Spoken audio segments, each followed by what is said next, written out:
America అన్నంత పని చేసింది. ఇరాన్పై అమెరికా విరుచుకుపడింది. టెహ్రాన్తో పాటు Kalantari port, Bashar port, Chabahar power plant, Abu Musa island తదితర ప్రాంతాలపై పదుల సంఖ్యలో అమెరికా మిసైళ్లు వచ్చి పడ్డాయి. దీంతో ఆయా ప్రాంతాల్లో భారీ పేలుళ్లు సంభవించాయి.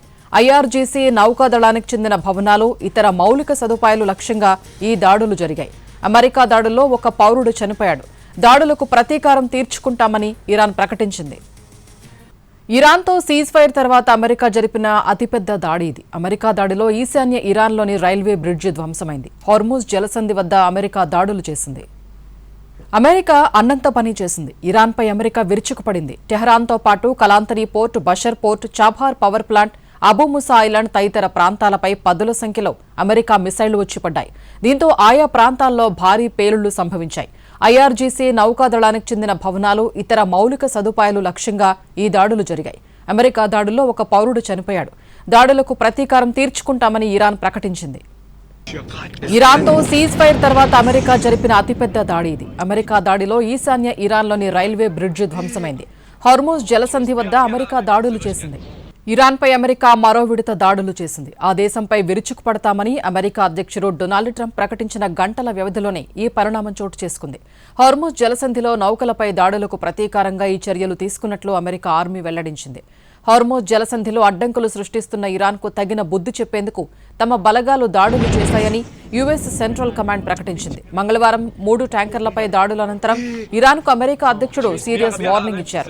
అటు ఇరాన్ దళాలు సైతం పర్షియన్ గల్ఫ్లోని అగ్రరాజ్య సైనిక స్థావరాలపై దాడి చేశాయి.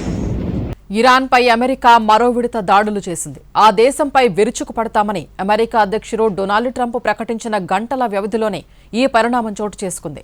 హార్ముజ్ జలసంధిలో నౌకలపై దాడులకు ప్రతీకారంగా ఈ చర్యలు తీసుకున్నట్లు అమెరికా ఆర్మీ వెల్లడించింది.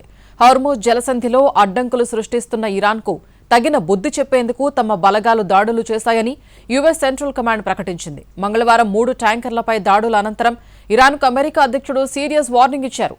అటు ఇరాన్ దళాలు సైతం పర్షియన్ గల్ఫ్లోని అగ్రరాజ్య సైనిక స్థావరాలపై దాడి చేశాయి. పశ్చిమాసియా మరోసారి భగ్గుమంటోంది. యుద్ధ జ్వాలలు ఎగిసిపడుతున్నాయి. అన్నట్టుగా ఇరాన్పై అమెరికా భారీ వైమానిక దాడులు చేసింది.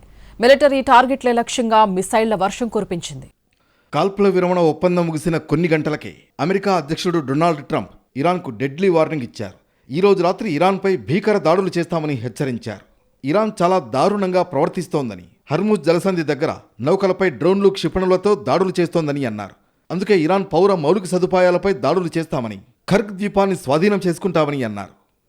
ఇలా ట్రంప్ వార్నింగ్ ఇచ్చిన గంటల్లోనే ఇరాన్పై అమెరికా సైన్యం భారీ ఎయిర్ స్ట్రైక్స్ మొదలుపెట్టింది. వ్యూహాత్మక ప్రాంతాలే లక్ష్యంగా మళ్లీ దాడులు చేస్తున్నట్లు అమెరికా సెంట్రల్ కమాండ్ అధికారికంగా ప్రకటించింది. అత్యంత కీలకమైన హర్ముజ్ జలసంధి పరిసర ప్రాంతాలతో పాటు ఇరాన్ ప్రధాన నౌకాశ్రయ నగరం బందర్ అబ్బాస్ పరిధిలోని ఇరాన్ మిలిటరీ స్థావరాలపై అమెరికా వైమానిక దళం విరుచుకుపడింది.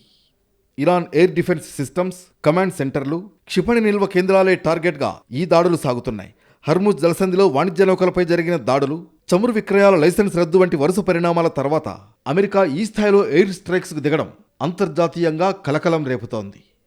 ఈ దాడులతో ఇరాన్ ఎలాంటి ప్రతిచర్యకు దిగబోతోందనే అంశంపై ప్రపంచ దేశాలు అత్యంత ఉత్కంఠగా చూస్తున్నాయి.